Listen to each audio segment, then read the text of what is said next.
And hello, everyone. Welcome to Justice for All Now.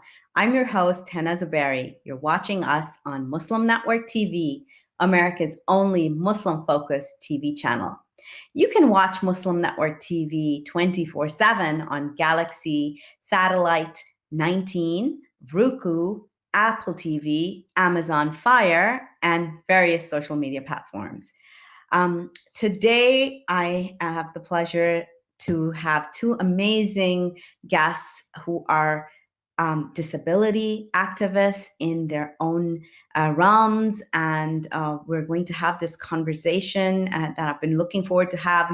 In the past, we've had disability activists like Mohsin. We've spoken to Dilshad Ali, who has a son with autism, and she's been a force in working locally at her state level on disability rights.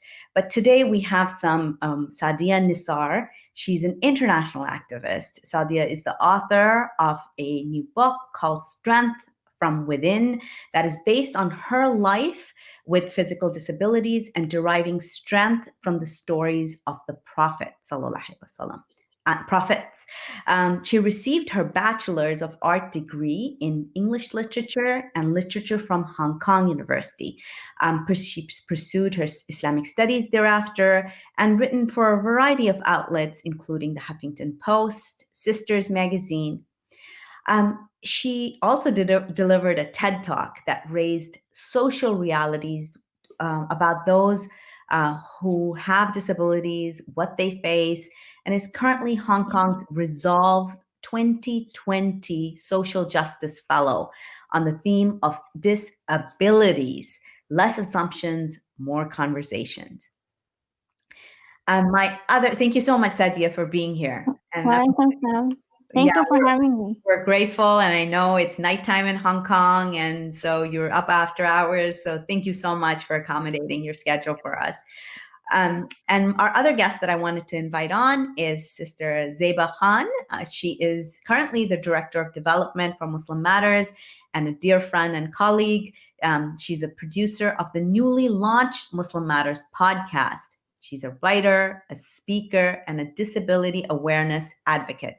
Now, Zeba's work on special needs goes way beyond just the United States. She was the founder of Autism UAE and is currently the special needs coordinator for her local masjid as well in Dallas, Texas. Zeba managed Autism UAE, which is an organization that provided at cost services for children on the autism spectrum. As a parent of a special needs child and herself, we're going to talk about a lot of us online knew Zeba as a special needs advocate until one day she came out of the closet. So inshallah, let's start with Sa'diyya. Sa'diyya, we wanted to show a little bit a video. I know it's from your past when you were a little bit younger, but we did want our audience to see your journey. So if we could play that video.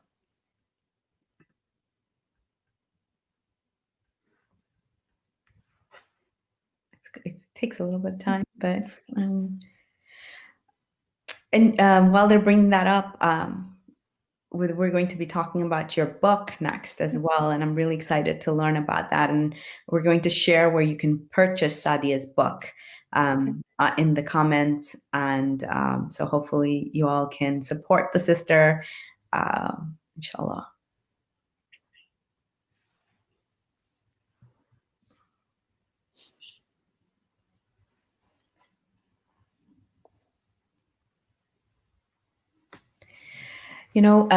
When we do some of this, it's just been such a great experience working on the back end of this and trying to see how. There was a time in my life when I did not understand why life was filled with struggles and hardships.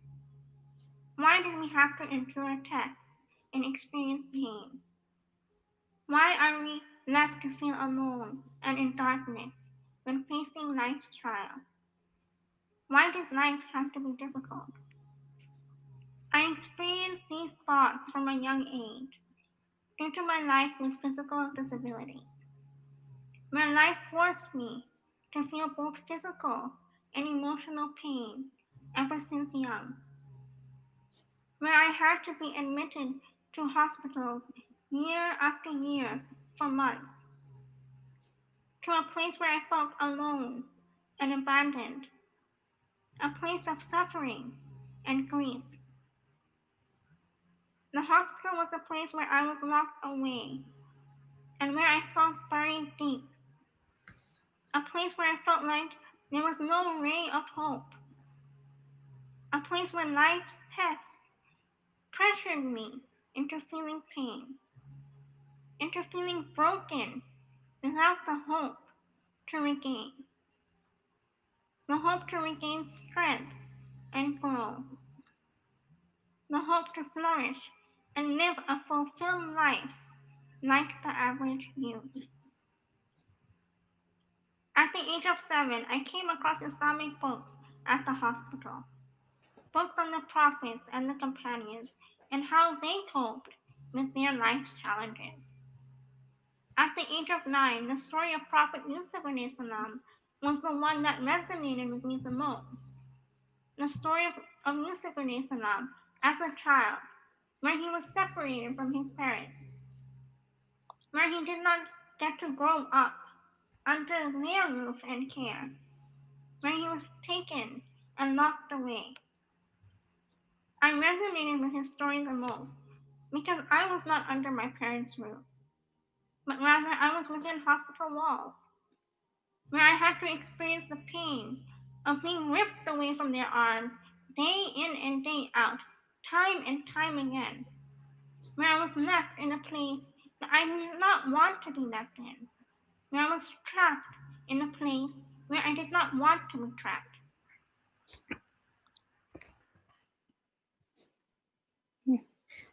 When did you make that video, Sa'diyya? Around 6 years ago, in my early 20s, like 23, I think, 23. Yeah. Yeah. So it's been a journey since then, and I wanted to learn more about that journey.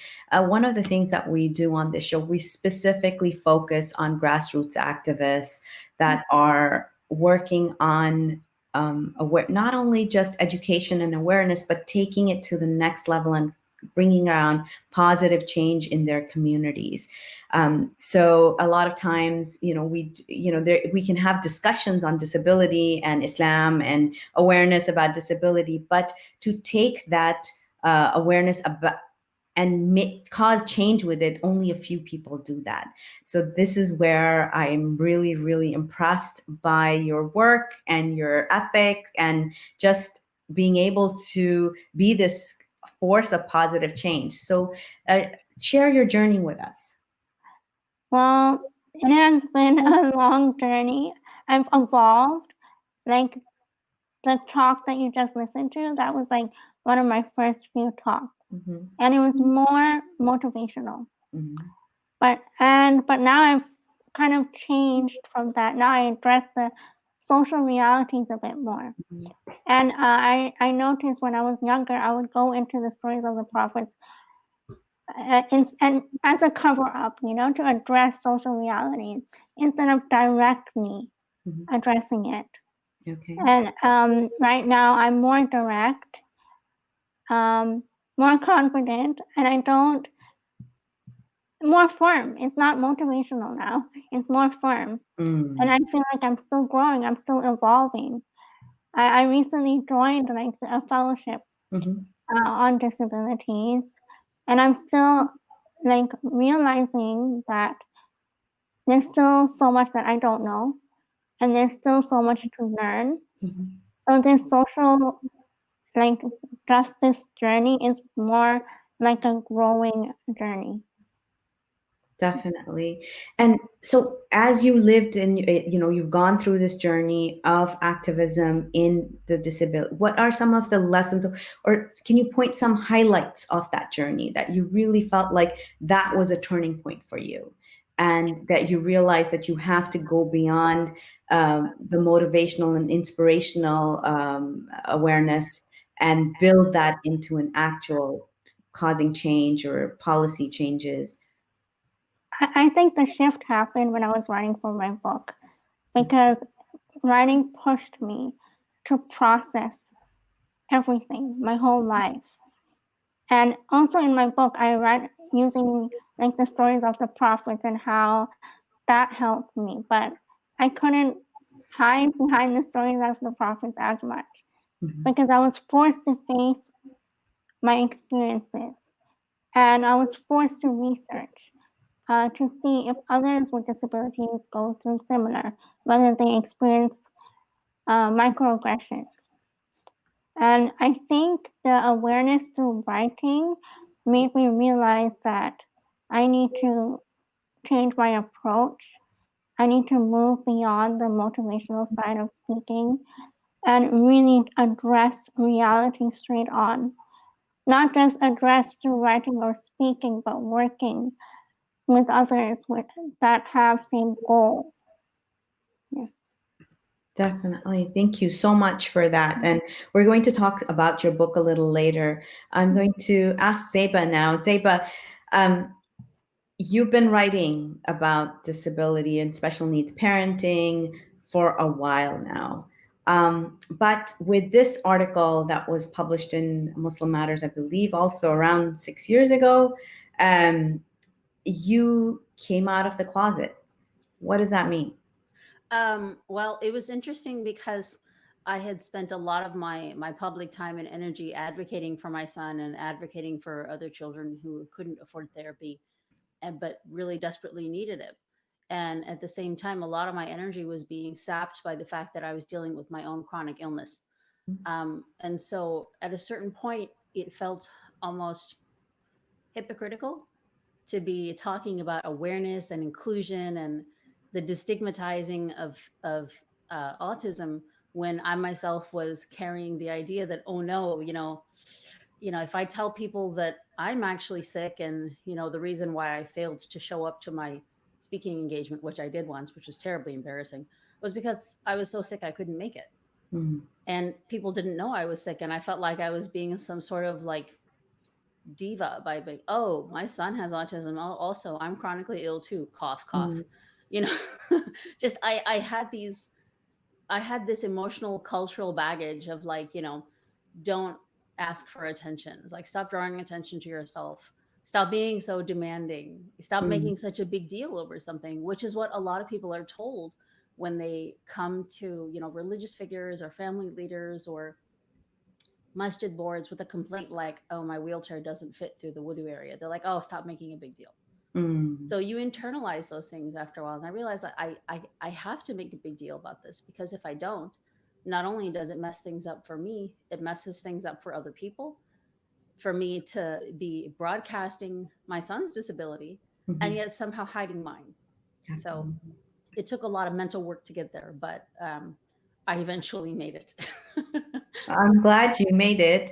And you wrote a follow-up article on this, and I'm going to read a little bit of that because you talk deeply about, you say, my advocacy has been an educational experience for myself as well. In talking to the Muslim community about disability, I've learned a lot from the Muslim community about disability. And you talk about how Muslims with disabilities deserve better, and everybody always agrees and they say yay, and Muslims have a right to the masjid, and everybody agrees and says yes. But then you found a lot of differences of opinions. What were those differences of opinion? The biggest difference of opinion that I face is the idea that Muslims with disabilities being accommodated in the community and included in the masjid is nafil. It's Mm-hmm. optional. It's something that you get to after handling all your other responsibilities. Like, yeah, sure, we'll build a wheelchair ramp after we paint the stripes back on the parking lot. Mm, Oh, there's children dying in Yemen. How can we raise money for an automatic door? And it's like, but you have an obligation to serve the people who are coming to your masjid. And if the people who are coming to your masjid can't make it in the door, or if the people coming to the masjid can't understand the khutbah because you don't provide ASL interpretation, then you failed in your immediate fara'id, your immediate responsibilities to the people whom you directly serve. And there will always be children dying in some part of the world. May Allah heal them and help them and protect them. But to put accommodation into the category of nafil really messes up the entire system where leaders are responsible to and answerable to the people that they represent, even in the Muslim community. Sa'diyya, I want to ask you, do you see similar trends in Hong Kong where you're based, in the Muslim community there? Yes, people assume that we don't need to go to the masjid because our quote-unquote spiritual needs can be met at home. Like, it's more easier. So why?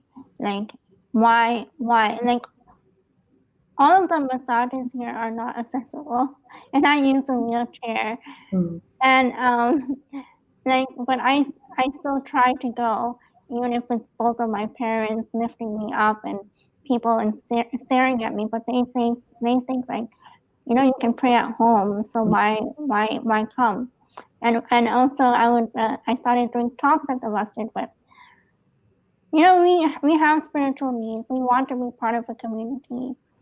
It's natural to want to go out, and I hope like the Muslim community can relate with due to COVID-19, because now almost everyone is stuck at home, and they're like, oh, we're missing out. We missed the masjid. We want to go, especially last Ramadan. But this is nothing new for a lot of those with disabilities and their families. So true and so powerful, because if you think about it, I've heard from folks in the special needs area is now these masajid have become much more accessible because of COVID for them as well, because now you do have folks, they have closed captioning and they're broadcasting the khutbahs, and there's du'as being taught online which was not happening before. So yes, it does seem like that. Zeba, you wanted to say something? I was just going to say, like, to the people who are like, oh no, I can't go to the masjid now. Serves you right. Welcome to our world. For my child having autism, we were unmasked for 6 years. And there are people in our community whose children have lethal, like life-threatening peanut allergies. And then the masjid is still like, yeah, what's wrong? I mean, he doesn't need to eat the peanuts. We can serve iftar and serve peanut baklava. Like, there's no other dessert the entire world that exists. Like, very simple policies that are implemented in other places, you push up, but you find resistance against, because as Sa'diyya mentioned, well, you don't need to be in the masjid. It's like, why do we have to justify that we need to be in the masjid? We're entitled to the masjid the same way that you're entitled to the masjid. The difference is that you're gatekeeping on our rights. That's the only difference that's going on. So I 100% agree with Sa'diyya. It's like, welcome to lockdown. Thanks. I was unmasked for 6 years. Get used to it. Sa'diyya, does Hong Kong have a Disabilities Act? Is there any policy on the government level that mandates that hospital or office buildings or places of worship accommodate people with disabilities? Yes, there are laws, but implementing the laws is a different story. We have laws, especially like buildings, they should be accessible. Okay. But currently, none of our masajids are accessible. And we don't have like a lot of professionals even within the Muslim community to consult and talk about this. How can we make our masajids accessible? How can we move forward? How can we try to implement the laws? We just recently started community care and brought up the topic of disability for the first time in Islam, disability in Islam. So we are literally starting from scratch when it comes to awareness within the Muslim community. Wow. And what about the broader community? What are the sort of attitudes of people in your country? I relatively had a positive experience within the wider community. But I did go to an international school, So we were accommodated. I had teachers from different backgrounds from all around the world. And I went to a mainstream school, and there was a special educational needs department. And we were taught, like the mainstream students were taught about the reality of how those with disabilities can experience bullying. So there was awareness, there were campaigns. But I'm not sure as much compared to the local schools because I didn't go. But in the Muslim community, so far there haven't been awareness. Wow. Yeah. And Zeba, you have had experience starting a for-profit business that provided special needs services in a country in the Gulf, what was that experience like? And I know we've talked privately on this before. Why was it not a nonprofit? Why was it not a charity? I know you had that desire to serve because you thought these services should be provided because a lot of people could not afford them.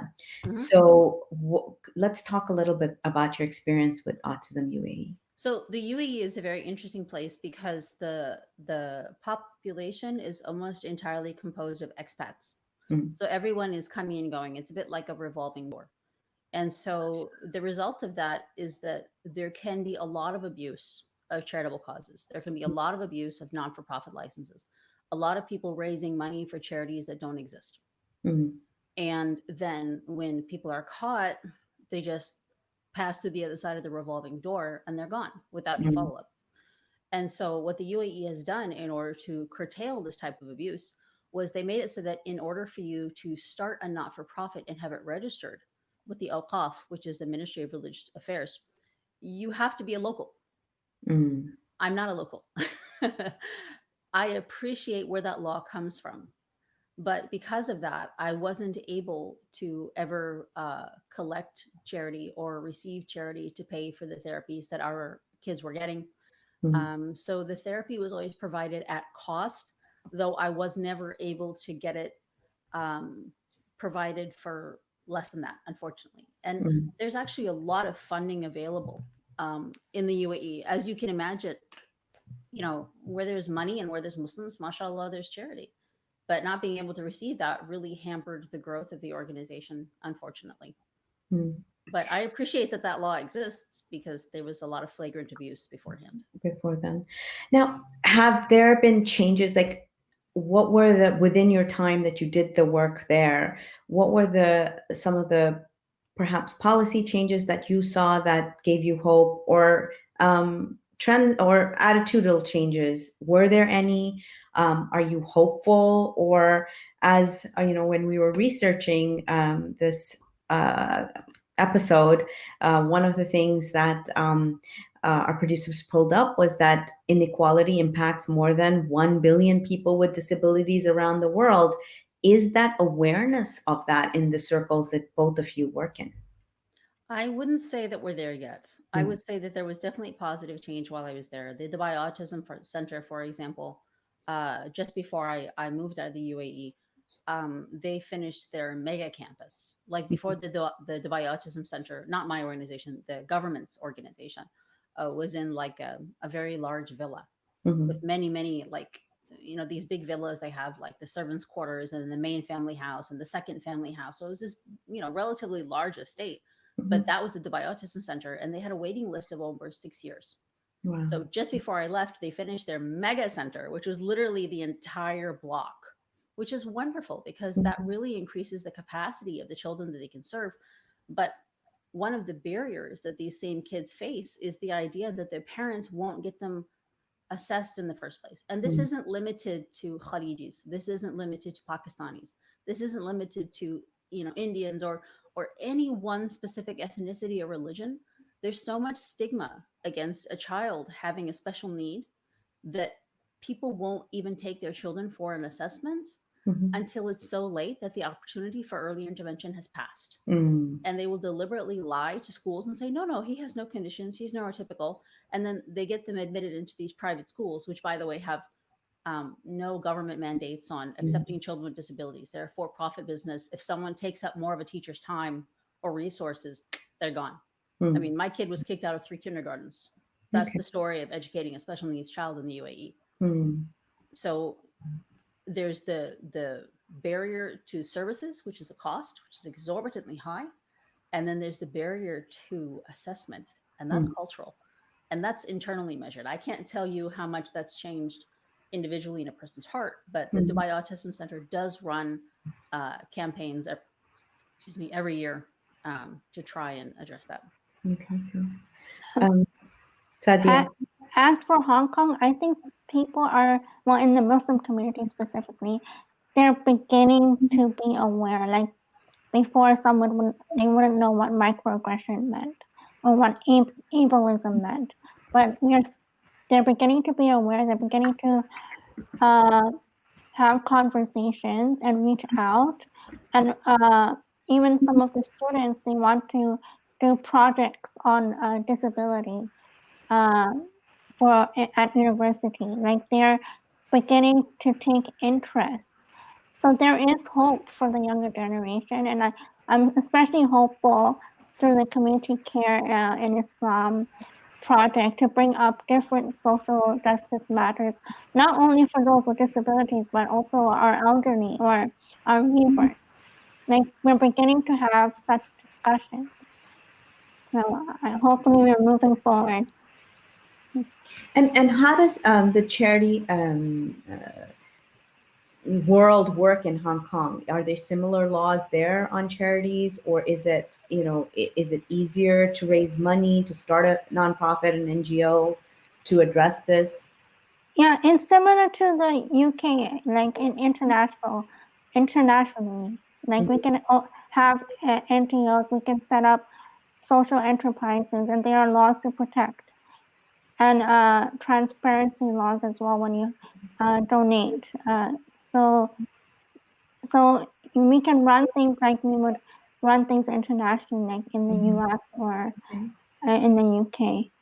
So is there, and I want to go back to, I will go back to both of your writings as well, but currently, are there any projects that you are working on in Hong Kong that you'd like to share with us? Do you have any plans of starting your own NGO to address this? I want to know how much support you have behind you. Well, I'm currently part of a disability fellowship within the wider community, and we're literally being trained like to know about all disability matters and even NGO matters, and also how to advocate like in different platforms. And we have a mentorship system. So I've been assigned a mentor from the university, like a human rights lawyer. So there is support within the wider community.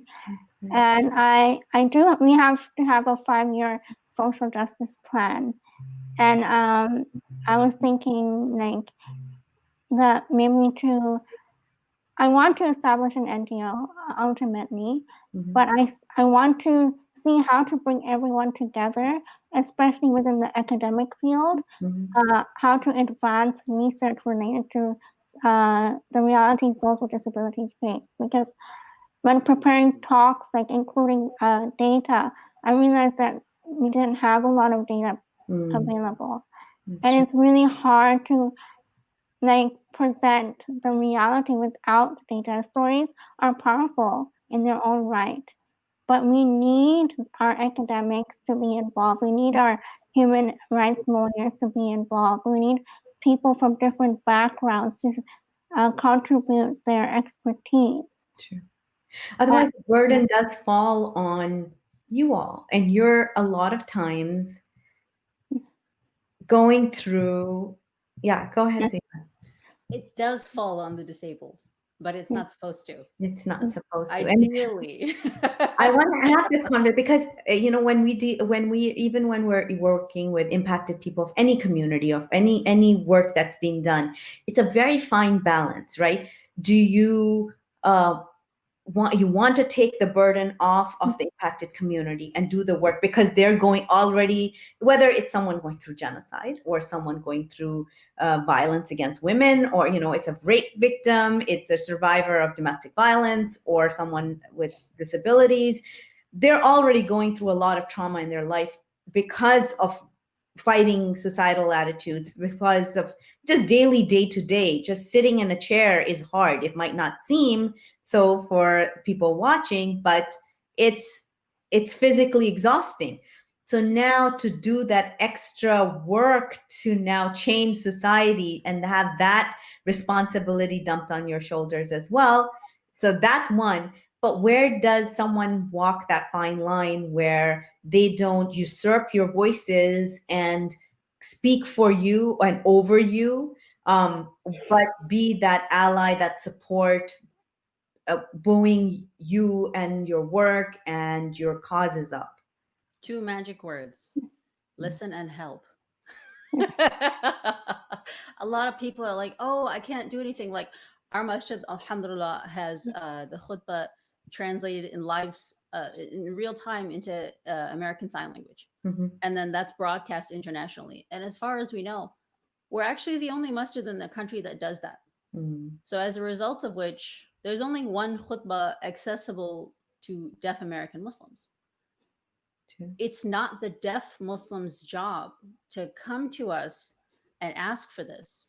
They don't even know what's going on in the khutbah anyways. A lot of a lot of deaf and hard of hearing Muslims are so disconnected from the community, they don't even know what they're missing. Mm-hmm. So when people are saying like, oh, we don't know enough about it, all you have to say is, wait, I know someone who does, and then go get them. Like, for example, Global Deaf Muslims, or the ISDHH, which is International Services for the Deaf and Hard of Hearing, who provide the interpretation for our masjid, who are composed of deaf Muslims doing their own work, advocating for themselves. They don't need you to reinvent the wheel. They just need you to open the door. Yeah. It's not that hard to not step on people as you try and help them. Exactly. Sa'diyya. And I think those with disabilities, we need to keep in mind that it's not our responsibility, but we do feel that heavy responsibility, and we do, so we go and try anyway. But it's really important when you are involved in community work to balance self-care and establish a support system. Mm-hmm. Ask for help from those you trust. And there are those that really care, those that really want to help, those that really would take the time to read about disability matters, read about the laws. But this is something I struggle with, because I find this work draining, but I end up going and doing it anyway, because I think we feel that social responsibility regardless. It's really a heavy responsibility. The word responsibility itself, by the way, like when we use that, we're often trying to establish blame. We're trying to establish blame, and so then we're trying to establish whose job it is to fix this problem. It might be a better way to look at it to say, whose job is this and who has what part of each job. So as a parent of a child with autism, it's my job to tell the masjid, what does my child need? And then it's the masjid's job to provide it. And it's the community's job to support it and to tell each other about it and make it so that it's as welcoming to my son as it is to other people's children. So we all have different parts of this job, though it's no one's fault per se. It's no one's responsibility that this situation exists where certain Muslims can't get to the masjid, or certain Muslims can't access Islamic content, or certain Muslims can't attend classes unless you accommodate for them. But it's a lot of people's jobs, and a lot of people have different jobs within this bigger project in order to make it successful. So we do have a job. It's draining, Sa'diyya. You are 100% right. It is tiring. It's like, I don't want to advocate for everything all the time. Like, yeah, I want to go to this conference or whatever, but they're using hard plastic chairs and there's no way I can sit on that.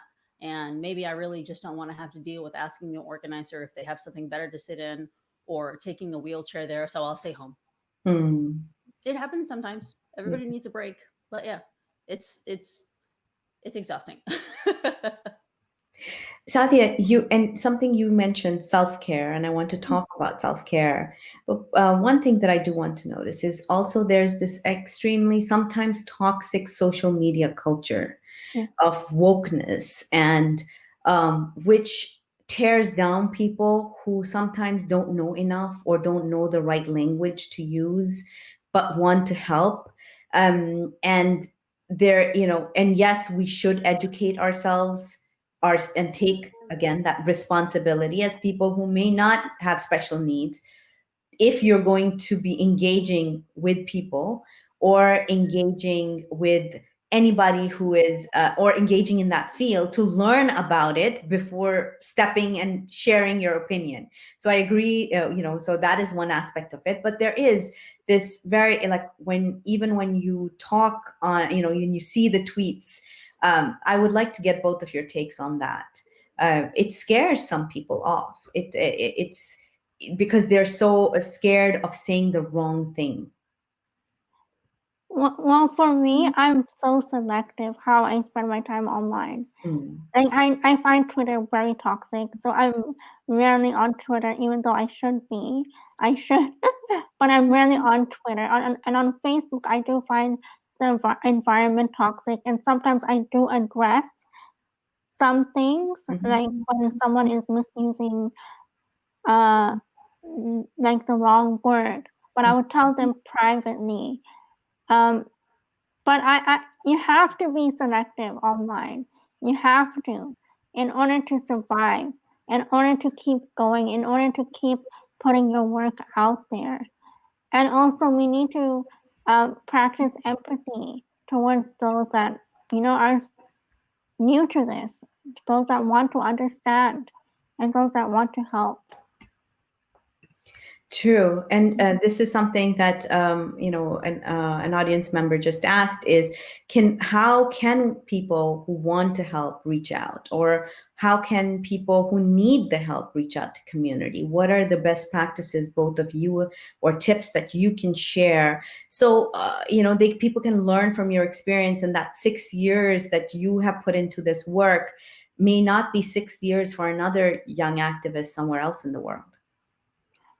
I think don't hesitate to reach out, even privately, to a person with a disability, but give them time to reply, and also reach out to multiple people, not only one person. Reach out to NGOs, reach out to even professors that may be studying or researching on disability. Don't expect the person with a disability to get back to you as soon as possible and to tell you every single question that you want to know, because sometimes they might not be feeling well. Yeah. Reality is different. Yes. Yeah. Seba. I think a good place to start is to develop the sense of entitlement of a white woman. Pretend like everybody owes you things, because the Muslim world owes you. The world owes you. You are as much deserving of services and seating and inclusion as any other Muslim in that community. But until you believe that, you're always going to be kind of tiptoeing around and being like, oh, I hope I'm not bothering you. Yes. Or, oh, I hope I'm not disturbing the event by being here with my wheelchair. Oh, I hope I'm not distracting people from the speaker because I simply happen to exist in the same space as you and everybody's staring. Like, no, develop that sense of entitlement, because Allah said you're entitled. You are entitled to this religion. Everyone is entitled to this religion who wants to have it. Full stop. Nobody disagrees with that. There's no difference of opinion on that Islamically, whether disabled Muslims are entitled to Islam, regardless of what the disability is. So go talk to your imam. Talk to other members of the community. Where are the communities in your masjid? What are the committees? Join a committee, demand a committee, start a committee, recruit people, until you get your mind around this idea that you're not asking for special treatment. You're not stepping out of line. You're not, making a nuisance or making noise. You're making an impact. You're creating justice where there wasn't any before. So get your mind around that first, and then the means will follow depending on where you're at. And would you say the same thing if this is in a broader sense, if they were at a doctor's office or they're in a store or anywhere else except for, because this, the disability doesn't leave you at the masjid. There's you gotta survive life, right? So what would the advice be the same, or how, especially as Muslims living in non-Muslim countries, what are some of the things that you would, you're facing dual, you're at the, intersection of two oppressions. So, yes. You absolutely have to advocate for yourself in every possible sphere. And, if you've been conditioned by living in a non-Muslim country to not stand out because it's safer, as Muslims tend to do, especially in America, like you really don't want to stand out because you don't want somebody to pick on you or bother you or harass you or kill you, depending on which state you're in. But you have to be able to switch on a certain advocacy mode where you're like, yes, I am at the doctor, and no, I don't want a male nurse. You're allowed to say that. You're allowed to do that. And we're almost kind of apologetic for our needs as Muslims and as people who are disabled, when again, we do have way more coming to us. We have the right to be entitled about it. And I was reminded of this just yesterday because my kids are all taking online schooling now because we're going to be in lockdown probably till Qiyamah. Inshallah, no, but it's a possibility. So they're in online school and they have online music classes, and the teacher, the assignment that my middle schooler was given was pick an instrument, play it for me, and send me a video of you playing it. And she wrote back without me telling her, we don't do instruments, we use our voice. So I can do my voice. And actually, we don't like sing hymns and stuff or Christmas carols. We listen to Quran. So here's a link. And I was like, oh, that's way braver than I would have ever done. And my daughter was just like, that. She sent it, and the teacher mailed her back and actually sent a video going like, wow, I had no idea. That was so beautiful. Can you recite like that? And my daughter's like, yeah. Wonderful. So you got to carry over that entitlement because they're your rights. You have a right to this, and nobody disagrees. But when you cut yourself off, what chance does society of fulfilling your rights when they don't even know what they are, or you pretend like, no, I'm fine. I don't need a seat. I'll just die. And you won't really know if you don't let the other person know. And I realized more due to COVID. Like I can't go out. It's not safe for me to go out at all. But people needed me to go out for some work. But I said I can't. So they shifted everything online.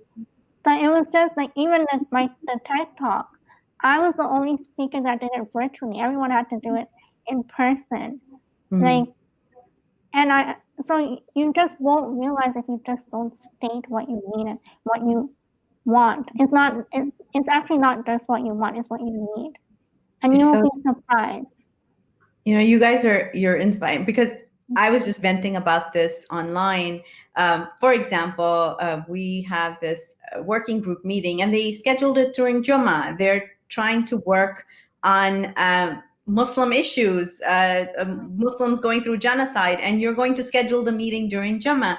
And I've been, really just being like, okay, should I just be like, okay, whatever, I know I can pray Jummah later because I'm not going to the masjid? Or should I just say, no, this is prime Jummah time, and none of the Muslims in this group are going to be able to attend. Sorry, reschedule your meeting. And that is exactly what you're telling everybody else to do, is just be that assertive. And you're not being a problem. You're not being a stone in someone's shoe. And sometimes you do need to be that stone in someone's shoe. If somebody is in pain because they're helping people who are oppressed or disabled, that's their problem. That's not yours. That's a deficiency with their character and their morality and their ethics. You being a pain to them is like good medicine, I think. Yeah. Sa'diyya, you have written extensively about self-care for people with disabilities. So how does one take care of themselves? What is the best advice you can give to someone who's struggling? Set boundaries. Set boundaries. That's really, really important. Protect your space. Not out of feeling like you don't have the right, but because you want to thrive, you want to grow. Mhm. You know, and figure out those that are sincere to you and consult them. Allow them to be there for you. You like, especially if you're someone in community work, you're so used to being the one helping others Mm. that sometimes you forget to accept help, even though you're a person with a disability and you're accepting physical help all the time. But we need to all accept emotional help. We don't have to be quote unquote strong all the time. Mm. And rather accepting help is a form of strength. Wow, that is absolutely powerful. Accepting help is a form of strength, subhanAllah. Yeah, when I'm just thinking of it, this is such a broad, we haven't even touched, there's so many layers to this, the invisibility of disabilities, and how do people within the special needs community that help each other learn from each other, not reinvent the wheel.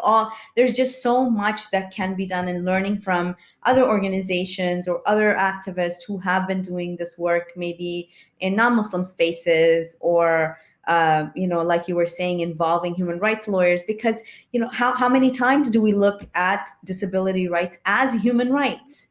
Just that is an eye-opener for people, because, and this is why you're on my show, we're a human rights organization, this is a human rights show, and disability rights are human rights. I mean, it's the this is something that, as we round up the hour, I'd like you guys to share your perspectives on that.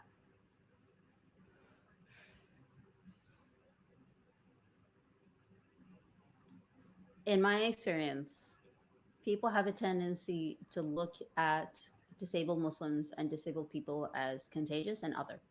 Mhm. So the idea that disability rights are human rights means that you have to see people who are disabled as human.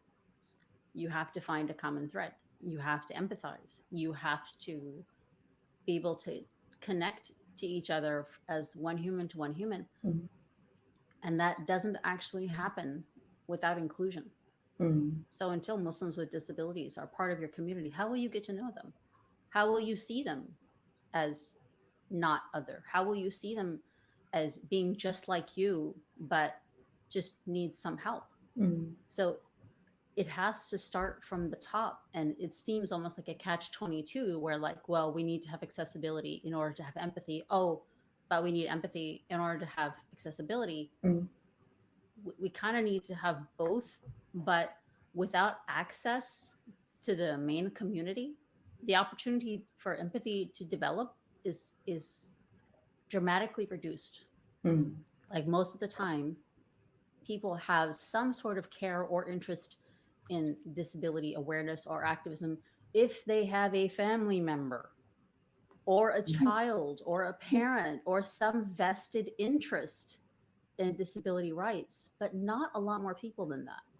And I always find it amusing and sad whenever I do a talk. I mean, obviously, pre lockdown, that most of the people in the audience are Muslims with disabilities, just looking for the validation of their right to exist in the Muslim community. And I'm like, you guys, free up a space for the people who need to hear this message. You already know that you're human. You know, you already know that your rights are human rights, and that, if Muslims have a right to X, then disabled Muslims also have a right to X. Exactly. But the people that need to hear the message, they think it doesn't affect them because they're like, oh, I don't have a disability, so I don't need to know about disability rights. Sa'diyya, and please But share a little bit about your book too as we wind up. actually, disability and improving disability, like justice within the community, it helps everyone. It is related to everyone because we're all aging, and as we age, we lose physical strength. Exactly. Every one of us. So people, like, the wider community needs to stop assuming that disability justice is only for those with disabilities. It's also for our families. It's also for our friends. It's also for, like, how to develop the mindset of accommodating everyone and helping different spheres of social justice. like even racial injustice, like all forms of injustice. It's related to everyone. So powerful. I am losing my eyesight. I'll tell you that. I wear, even when we first started this show, I was barely able to see. I remember blowing up the script to these gigantic letters so I could I read it out, and a lot of people didn't know what was going on behind the screen, and they'd see me squinting a lot, and it was, I almost lost. And this is it. It's like, this is exact. Some people are born with that disability from the minute, they come to this world, and the rest of us will eventually get to that point, because how many of us have elderly parents or aunts and uncles who are not able to function that the way they used to be, or someone might get into a car wreck or develop a disease later in life, like Zeba has shared in her experience. So this is, disability rights are human rights. And thank you, both of you, for your work. We hope to support it in any way possible. Please do buy Sa'diyya's book, Strength from Within. There's nothing better than learning from the lives of the prophets of our faith.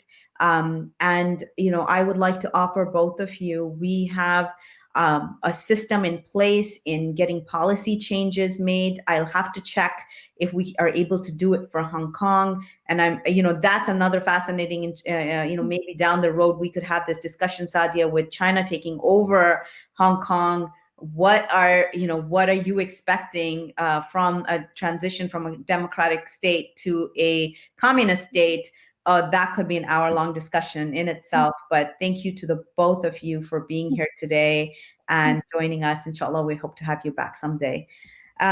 As we wrap up the hour, I'd like to remind everybody this, our Justice for All Love Ummah benefit dinner is on Saturday, November 21st. And inshallah, we are relying on you to be there, to keep this show going, to keep all the work that we've been doing. We're going to be sharing the impact that we've had in 2020 despite COVID and many others. The story of Justice for All is going to be shared. So please do join us. I believe they're sharing the link to register.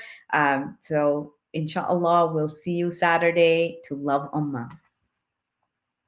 Assalamu alaikum.